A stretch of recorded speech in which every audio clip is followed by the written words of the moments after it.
आइए,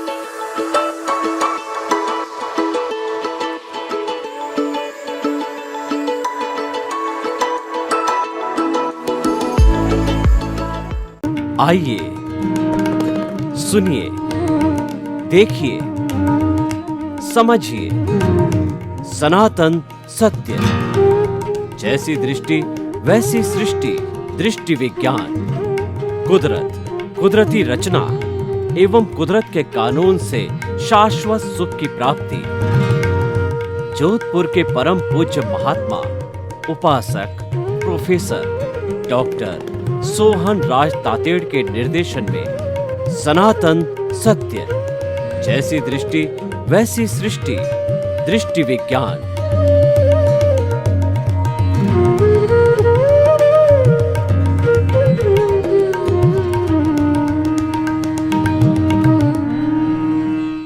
भाई और बहनों, मातृशक्ति को नमन। आज का हमारा अति उत्तम विषय, कुदरत के ऊपर कौन। देखिए, कुदरत सबकी माँ है और सभी प्राणियों को, जीवित प्राणियों को जन्म देती है, पालन पोषण करती है।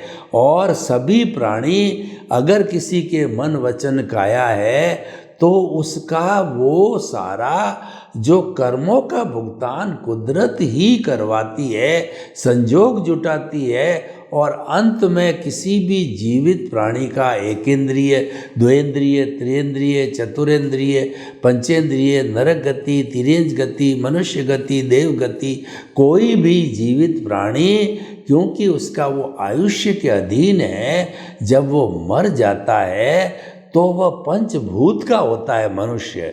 और प्रकृति भी 5 भूतों की बनी हुई है, पृथ्वी, जल, अग्नि, वायु और आकाश। वह औदारिक शरीर पंचभूतों वाला, पृथ्वी पृथ्वी में, जल जल में, अग्नि अग्नि में, वायु वायु में और आकाश आकाश में जाकर के और मिल जाते हैं। ये अनादि अनंत काल से ये कुदरत जो है वह न तो इसकी एनर्जी, आइंस्टीन ने जैसा सूत्र दिया E=mc², इसकी एनर्जी जो है वो m मतलब मास है पूरा कुदरत के सब चीज़ों का, और c² इसका कांस्टेंट है। यानी कि वह जो है एनर्जी न तो 1 औंस भी घटती है न बढ़ती है। तो इतनी कुदरत कैसे चलती है? ये एनर्जी के कन्वर्शन फॉर्मूले पे चलती है। ठोस द्रव में बदल जाता है, द्रव गैस में बदल जाती है, गैस वाइब्रेशन में बदल जाती है। और मैं जो बोल रहा हूँ ये सारा वाइब्रेशन कैमरे में ऑडियो वीडियो पकड़ करके और ये इस कुदरत के माध्यम से टीवी में, मोबाइल में, लैपटॉप में, अन्य साधनों के अंदर ये चीज़ चली जाती है। तो बताइए, इतने बड़े सिस्टम के ऊपर क्या कोई हो सकता है? हमारा आज का जो है यही जो कहना चाहिए एपिसोड है कि हम आपसे पूछना चाहते हैं, क्या कोई कुदरत के ऊपर कोई है क्या? कोई नहीं है। कोई अगर जन्म देने वाली माँ है तो उसके ऊपर कौन है? क्योंकि माँ ही संसार दिखाती है। अगर माँ नहीं होती तो हम कहाँ से आते? आज हम बड़े हो गए, बात अलग है, लेकिन हमारा जो जन्म है वो माँ ने दिया है। तो कुदरत हमारी माँ है। अब देखिए, कुदरत आखिर है क्या, हम आपको बताना चाहते हैं। कई लोग कहते हैं कि ये कुदरत है, भगवान चलाता है। तो भगवान इसको चलाएगा तो भगवान को क्या पड़ी है कि किसी जो है व्यक्ति को जिसने खराब काम किया है उसको पनिशमेंट देगा और अच्छा काम किया उसको अवार्ड देगा। तो भगवान ये बुराई का ठीकरा अपने पे क्यों लेगा? भगवान को क्या पड़ी है? तो उनकी मान्यता है।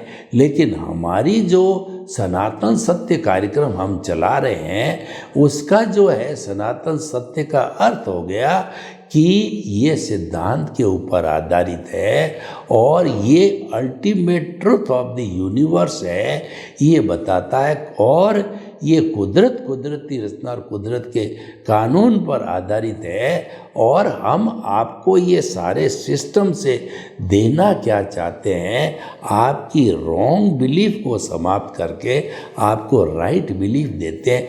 मिथ्या ज्ञान, मिथ्या दर्शन और मोहनीय कर्म को समाप्त करके आपको जो है सम्यक ज्ञान, सम्यक दर्शन और आपको निमित्त बना देते हैं। तो उससे क्या होता है कि आपकी जो है दृष्टि बदल जाती है। हम मात्र दृष्टि बदलते हैं। जो दृष्टि संसार की तरफ जा रही थी, वो इंद्रिय सुखों में जा रही थी, जो भवांतर में घूमने के लिए जा रही थी, वो रॉन्ग बिलीफ है। जबकि राइट बिलीफ क्या है कि शाश्वत सुख की नींव लगाना और धीरे धीरे प्रोग्रेस करके शाश्वत सुख को प्राप्त करना। शाश्वत सुख को प्राप्त करने का अर्थ क्या है कि शाश्वत सुख वो होता है कि जिसके बाद कोई दुख आता ही नहीं है। हमारी जिंदगी में तो क्या होता है कि हम सुख और दुख के पलड़े में घूमते रहते हैं। कैसे? हमारे पुत्र रत्न हुआ, हम सुखी हो गए, और हमारे जो है कोई लंगड़ा पुत्र या बेटी हो गई, हम दुखी हो गए। हमको 1,00,000 रुपया मिल गया, हम सुखी हो गए। 2 लाख का घाटा चला गया, हम दुखी हो गए। हमको जो है अच्छा भोजन मिला, हम सुखी हो गए। हम भूखे रहे, हम दुखी हो गए। हमको एसी रूम मिला, हम सुखी हो गए। और हमारे जिस कमरे में बिजली नहीं, पंखा भी बंद है और गर्मी है, हम दुखी हो गए। यानी एडजस्ट नहीं कर पाए। तो सुख दुख का पलड़ा जन्म जन्मांतर से चलता आ रहा है। तो हम आपको उससे बाहर निकालना चाहते हैं। आपके शाश्वत सुख की नींव लग जावे, आपको हम रास्ता बता दें, उस रास्ते पर चलते रहो। चलते चलते चलते 2, 4, 5, 10 और हम इसके शाश्वत सुख की नींव लगने के बाद, सम्यक ज्ञान, सम्यक दर्शन होने के बाद में आपको जो है ऐसा बताया जाता है कि 15 भव में आपको शाश्वत सुख मिल जाता है, मुक्ति मिल जाती है। आप अपनी आत्मा को प्राप्त कर लेते हो। शुरू में आत्मा का स्पर्श होता है और स्पर्श के बाद में अनुभव बढ़ते बढ़ते बढ़ते जब केवल दर्शन होता है तो स्पष्ट वेदन हो जाता है और आप सिद्ध बुद्ध और मुक्त बन के शाश्वत सुख को प्राप्त कर लेते हो। फिर उसके बाद में आवागमन में नहीं घूमना। 84 लाख जीवा योनि नरक गति, तिर्यज गति, मनुष्य गति, देव गति में घूमना बंद हो जाता है। सबसे बड़ा दुख का कारण अज्ञान है और ये 84 लाख जीवा योनि में घूमना यानी जन्म और मृत्यु सबसे ज़्यादा दुख के कारण है। आपको पता है कि जब माँ की पेट में 9 महीने उल्टे लटकते हैं तो माता पिता का जो है वो कहना माँ का जो है वह खून है, गंदा खून, खट्टी मीठी डकारें और गर्मी और वहाँ पे घुटन महसूस होती। हम भगवान से प्रार्थना करते हैं, हे प्रभु मेरे को बाहर निकाल, मैं आपको कभी नहीं भूलूंगा। बाहर का मतलब ये माया का जगत, ये राग द्वेष का जगत, उसमें जब जीव आता है तो वही घोड़ा और वही मैदान वैसा ही बन जाता है।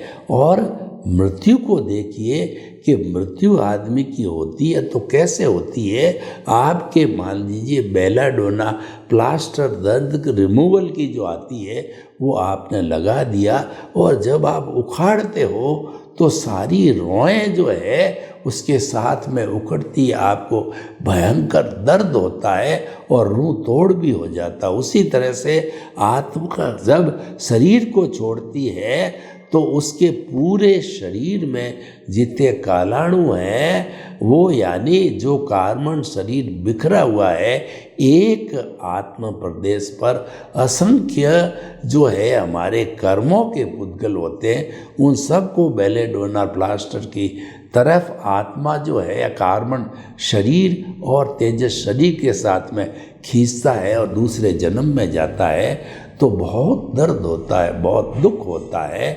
जन्म मरण सबसे बड़ा दुख का कारण है और यही सबसे बड़ा अज्ञान है।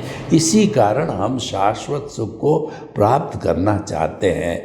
तो भाइयों और बहनों, आप जो थोड़ा देखिए कि जो आज का हमारा विषय है कि कुदरत के ऊपर कौन है, हम आपको क्लियर प्रूव कर देंगे कि कुदरत के ऊपर तो कोई नहीं है।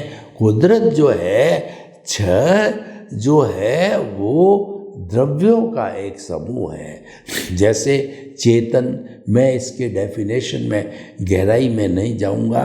दूसरा जड़, तीसरा गति सहायक, चौथा स्थिति सहायक और पांचवा आकाश। इनके अलग अलग फंक्शन हैं। ये जहाँ छह होते हैं उसको ही कुदरत कहते हैं। और भूत भविष्य वर्तमान में ऐसा कभी अवसर नहीं आता है कि इन छह में से कोई मिसिंग हो, कभी होता ही नहीं है। और यहीं पर हमारा जीवन है और इसके बाहर कोई जीवन भी नहीं है। ये सारे छह पदार्थ केवल पृथ्वी पर है। चंद्रमा पर लोग गए और वह महसूस कर रहे हैं कि शायद वहाँ प्राणवायु है, तो वहाँ जीवन हो सकता है। मंगल ग्रह पे भी जीवन की संभावना बताते, अभी प्रूव नहीं होगा, जब होगा, जब मालूम पड़ेगा।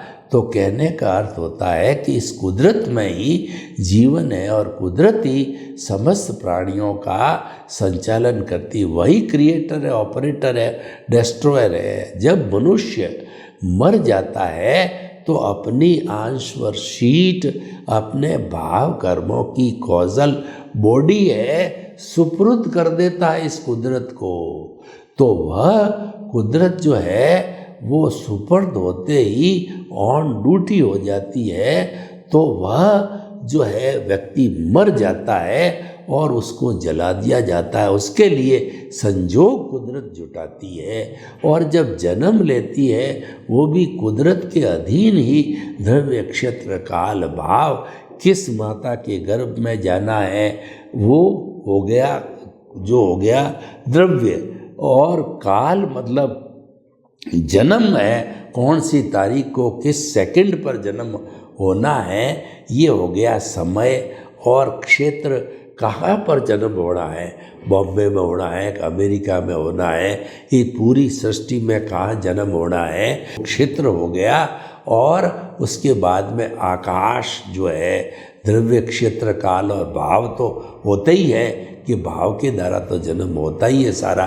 भाव तो प्रमुख है ही है, चेतन के लिए प्रमुख डिसाइडिंग फैक्टर होता है वो भाव होता है। सृजन भाव करता है और विसर्जन होता है वो सारा जड़ के द्वारा होता है, क्योंकि जड़ टूटता पीटता है लेकिन चेतन कभी टूटता नहीं है। वो तो भूत भविष्य वर्तमान में स्थायी होता है। तो भाई और बहनों, हम आपको ये बताना चाहते हैं इस कुदरत के ऊपर कौन है, हमारे हिसाब से कोई नहीं है। और ये जो छह द्रव्य है, जब इनकी अवस्था बदलती है तो इसको कुदरती रचना कहते हैं। इसके अंदर हमारे दो पार्ट हो जाते हैं। एक पार्ट तो होता है प्राकृतिक, यानी समय पर सूर्य उदय होता है, समय पे सूर्य अस्त होता है, समय पे रात होती है, समय पे दिन होता है, समय पे सर्दी गर्मी बरसात ऋतुएं आती है। तो ये सारा जो होता है यह प्राकृतिक रूप से होता है। और इंडिविजुअल के ऊपर जो कोई भी ये व्यवस्थित शक्ति, साइंटिफिक सर्कमस्टेंशियल एविडेंसेस काम करती है, ये कुदरत का एक विभाग है कुदरत। कुदरत का एक विभाग है जो व्यक्तिगत काम करती है और वो प्राकृतिक रूप से काम कुदरत स्वयं करती है, तो उसके ऊपर कोई है ही नहीं व्यवस्थित, यानी करता है वो व्यवस्थित शक्ति है। व्यवस्थित शक्ति ने इस दुनिया में किसी भी व्यक्ति को करता न तो बनाया है, न उसको जो है वह पावर ऑफ अटॉर्नी दी है, न कोई MOU किया है, न कोई एग्रीमेंट किया है। कुदरत तो कहती है कि मैं स्वयं करता हूँ। जैसे कि कई बड़ी फर्म होती है, वो कहते हैं कि we have got no sister concern, केवल हमारी एक ही ये दुकान है। उसी तरह से कुदरत की एक ही दुकान है, कोई भी उसकी सिस्टर कंसर्न नहीं है। मात्र जो आपकी व्यवस्थित शक्ति है वो तो कुदरत का भाग ही है, डिपार्टमेंट ही है। तो भाई और बहनों, इस तरीके से कुदरती स्तर, कुदरत का कानून बहुत ही स्ट्रिक्ट, व्यवस्थित, ऑटोमेटिक, सिस्टमेटिक कुदरत का कानून है कि कुदरत साफ कहती है as you will sow so will you reap, जैसी करनी वैसी भरनी। और जो है अच्छा करोगे अच्छा मिलेगा, बुरा करोगे बुरा मिलेगा। जैसा उपादान पीछे से आप जो जन्मपत्री में लेके आते हो, उसी के अनुरूप जैसा उदय प्रारब्ध है, उसी के अनुरूप हमारा काम संजोग जुटाना है। द्रव्य क्षेत्र काल भाव किसी के साथ आपका बुरा बर्ताव हुआ और वह इस जन्म में उदय में आया है, उस व्यक्ति को लाके कुदरत खड़ा कर देगी। आप कहोगे मैंने तो इस व्यक्ति को कभी देखा ही नहीं, इसके साथ बुरा व्यवहार किया ही नहीं, इसके 50,000 खाए नहीं और ये 50,000 दबा रहा है, तो तुमको पता नहीं है पिछले जन्म में X नाम का व्यक्ति था, उसने जो है पैसे खाए थे, ये तो ब्याज सहित वसूलने आया है। आप तो उसके प्रति, लेकिन विटनेस पिछले जन्म में आपकी आत्मा की थी, इस जन्म में आपकी आत्मा की है, अगले जन्म में आपकी विटनेस की आत्मा रहेगी। इस विटनेस के कारण ही तो ये आत्मा घूम रही है इस कॉजल बॉडी के साथ में, नहीं तो ये घूमना थोड़ी चाहती है। ये तो चाहती है तो मुक्ति की अवस्था की है, उसकी उस जो है अर्हता की है, वहाँ जाना चाहती है और वहाँ पे आनंद शाश्वत सुख में रहना चाहिए। ये काहे को सुख दुख के अंदर और राग द्वेष में पड़ना चाहती, कभी नहीं पड़ना चाहती है। लेकिन करे क्या, विटनेस दे देती है उसकी, जो उसकी कहना चाहिए प्रेजेंस जरूरी है, वरना तो ये शरीर है वह मुर्दा ही रहेगा, और मुर्दा ही रहेगा तो पीछे जो बचा हुआ कर्म कौन भुगतेगा? ये शरीर ही भुगतता है। यानी कि जो है ये पिछले जन्म के कर्म के भुगतान के लिए शरीर मिला है। तो भाई और बहनों, हम आपको बताना चाहते हैं ये कुदरत का नियम है, ये सनातन सत्य है, और ये जो है वो ultimate reality of the universe है, ये सार्वभौम सत्य है। यही आप सार्वभौम सत्य जब हम आपको बता देंगे तो आप अपने आप मान जाओगे कुदरत के ऊपर कोई होता ही नहीं है। एक के ऊपर दूसरा, दूसरे के ऊपर तीसरा, ऐसे होते ही रहते हैं। छोटा engineer, junior engineer, assistant engineer, executive engineer, superintendent engineer, chief engineer, ये एक के ऊपर एक के ऊपर होता रहता है। लेकिन सबसे ऊपर पहुँचते पहुँचते कुदरत के अकाउंट में चले जाते हैं तो फिर कोई ऊपर होता ही नहीं है। यही हमारा विषय, यही प्रश्न हमने कईयों से किया, हमको जवाब मिला कुदरत के ऊपर होता ही नहीं है और होने की कोई ज़रूरत ही नहीं है। कुदरत के पास में इतना भंडार है कि वो 84 लाख जीवा योनिया के जो जीवित प्राणी हैं वो तो बर्थ प्लेसेज है, लेकिन जीवित प्राणियों की संख्या असंख्य अनंत है। सभी के लिए सफिशिएंट जो है सामग्री है। लेकिन कुदरत कहती है कि इंसान है वो इतना ग्रीडी है, इतना लोभी है कि मेरी समस्त संपत्ति अगर एक इंसान को दे दें तो भी वो दाबता नहीं है, क्योंकि इंसान बहुत लोभी है, बहुत लालची है, बहुत ग्रीडी है, इस कारण दापता नहीं। खैर वो विषय अलग है। इतना एक आदमी को भाग्य के अतिरिक्त कुछ मिलता ही नहीं है। राजस्थानी में कहावत है कि भाग बिना भूंगड़ो भी नहीं मिले। आपके जितना उदय प्रारब्ध में है वही मिलेगा, उससे एक छटाक न तो कम मिलेगा न ज़्यादा मिलेगा। यही तो कुदरत का कानून है। कुदरत कभी भी अन्याय नहीं करती है। वह हमारे जो वर्तमान की जो कहना चाहिए न्याय की पॉलिसी है, वो न्याय की पॉलिसी में तो मैन मेड है और वो वकीलों के आधार पर, साक्ष्य के आधार पर और जो है वो डॉक्यूमेंट्स के आधार पर निर्णय देता है। उसमें गलती होने की पूरी संभावना है, पर कुदरत के कानून के अंदर गलती होने की कोई संभावना नहीं है कि वह परफेक्ट है, वो प्राकृतिक है। तो भाई और बहनों, हम सब बात कह के आपको क्या कहना चाहते हैं कि कुदरत को समर्पण ही सच्चा समर्पण है। और आपको शाश्वत सुख प्राप्त करना चाहते हो तो अज्ञान का नाश ही सच्चा नाश है, अज्ञान का त्याग ही सच्चा त्याग है। क्योंकि आत्मा ही ज्ञान है, ज्ञान ही आत्मा है, शेष सब अज्ञान है। यानी कि आत्मा का जो लक्षण है वो ज्ञान दर्शन है। उपयोग लक्षणों जीव, जो आत्मा का जो लक्षण बताया गया है कि ये ज्ञान दर्शन वाली है, ये सच्चिदानंद है। सत का मतलब ये अविनाशी है, ये कभी भी विनाश नहीं होती जड़ की तरह। नंबर 2 जो है ये चित्त का अर्थ हो गया, ये ज्ञान दर्शन वाली है, सुख दुख की अनुभूति करती है और ये संवेदना करती है, ये अनुभूति करती है, ज्ञान दर्शन वाली है। और तीसरा जो है वो आनंद इसका लक्षण है। इसीलिए कहा जाता है सबसे बड़ा सुख मेंटल पीस है, सबसे बड़ा सुख है वो आत्मिक आनंद है। क्योंकि ये दुनिया के आनंद है वो तो सुखाभास है, वह वास्तविक सुख नहीं है। क्योंकि सुख तो बाहर है ही नहीं, सुख तो हमारी आत्मा के भीतर है। यह तो मात्र जो है व्यक्ति मृग तृष्णा के अंदर छिपा हुआ है, मृग तृष्णा के अंदर जो है ये डूबा हुआ है।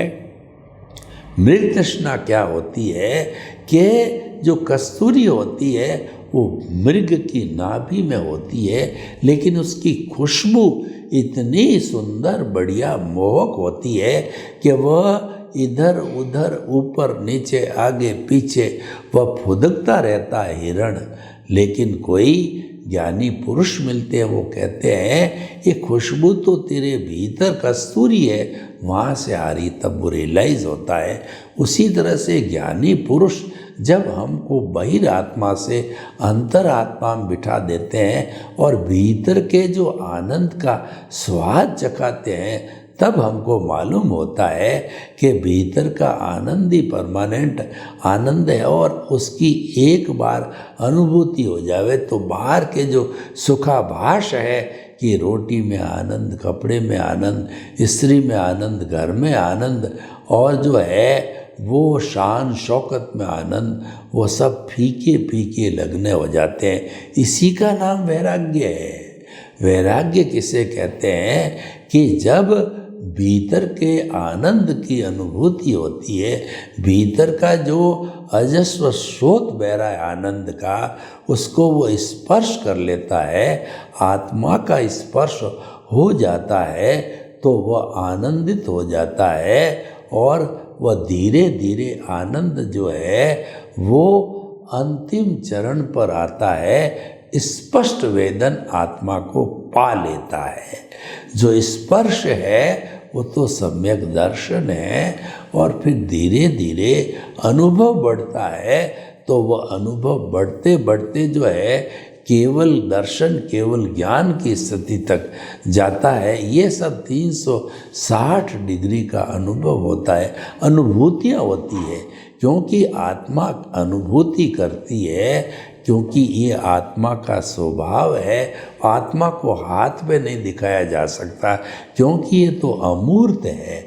कई अज्ञानी लोग कहते हैं हमको आत्मा को हाथ पर दिखाओ तब हम जाने कि आत्मा होती है। ऐसा पॉसिबल नहीं है। पर उन लोगों को जब ये समझाया है कि हम आत्मा की ताकत से बोलते हैं, हाथ हिलाते हैं और आँखों को टिमटिमाते हैं, मन वचन काया की सारी प्रवृत्तियाँ करते हैं, तो ये जो होती है वह जो है हमारी इस चेतन के द्वारा ही होता है। और हम आपको बतावें कि क्या यही शरीर जब मुर्दा बन जावे तो ये एक्टिविटी जो हम बता रहे हैं ये होती है क्या? नहीं होती है। इसका मतलब चेतन तत्व गायब हो गया। इसको राजस्थानी में कहते हैं कि हंसा उड़ गया।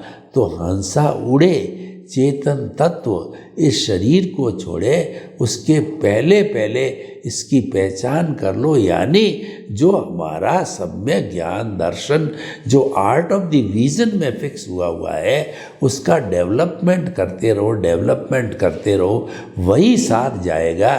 क्योंकि वही आत्मा का गुण है और गुण कभी भी गुणी से अलग नहीं होता है। आत्मा मीन्स ज्ञान दर्शन, वही साथ जाता है, वो मुक्ति तक साथ जाता है। जब मुक्ति भी होती है तभी यही ज्ञान दर्शन रहता है। इस तरीके से हम आपको बताना चाहते हैं कि इस कुदरत के ऊपर कोई नहीं है। सर्वे भवन्तु सुखिनः, सर्वे सन्तु निरामया। लोग के जीवों को सुख मिले, शांति मिले, आनंद मिले, प्रेम मिले, सौहार्द मिले और सभी जो है वो अपने अपने कर्मों का नाश करके गंतव्य शाश्वत सुख को प्राप्त हो। आपके प्रति मंगल भाव। ओम शांति।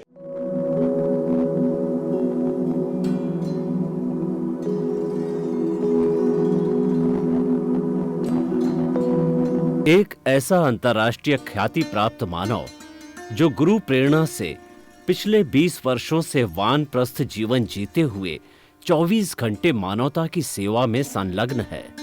एक ऐसा मानव जो अभी राष्ट्रीय, अंतर्राष्ट्रीय टीवी चैनलों पर 7,500 एपिसोड के माध्यम से सनातन सत्य, आत्मविज्ञान एवं पुनरुत्थान, व्यवहार एवं निश्चय जगत के जीवनोपयोगी विषयों पर हृदय स्पर्शी प्रवचन कर चुका है। उस मानव का नाम है महात्मा उपासक प्रोफेसर डॉक्टर सोहन राज तातेड़।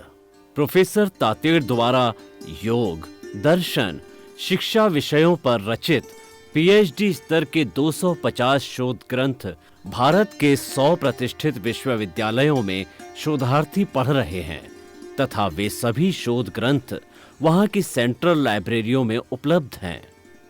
महात्मा सोहन राज ने अभी तक हजारों स्कूलों, कॉलेजों, विश्वविद्यालयों एवं संस्थाओं में सेमिनार, वर्कशॉप, कैंप लगाकर लाखों विद्यार्थियों को योग, दर्शन, शिक्षा का प्रशिक्षण देकर उन्हें सुसंस्कारित किया। डॉक्टर तातेड़ ने भारतीय संस्कृति उत्थान के 4000 से अधिक समसामयिक विषयों पर आर्टिकल लिखकर ऑनलाइन जर्नल, पत्रिकाओं, वेबसाइट्स पर प्रकाशित किया, जिसका उपयोग लाखों पाठक कर रहे हैं। उपासक तातेड़ के 5000 से अधिक आज का सुविचार, आज का शुभ संदेश, आज का मंगल भावना योग आदि चिंतन websites, Twitter, blogger, Facebook, YouTube माध्यमों से लाखों लोग अपना जीवन निर्माण कर रहे हैं। मानवता के मसीहा ऐसे महामानव महात्मा सोहन राज तातेड़ के प्रोफाइल को अभी तक विश्व के 20 लाख दर्शक यूट्यूब पर, 12 लाख गूगल पर एवं लाखों दर्शक फेसबुक, ब्लॉगर, ट्विटर और इंस्टाग्राम पर देख चुके हैं।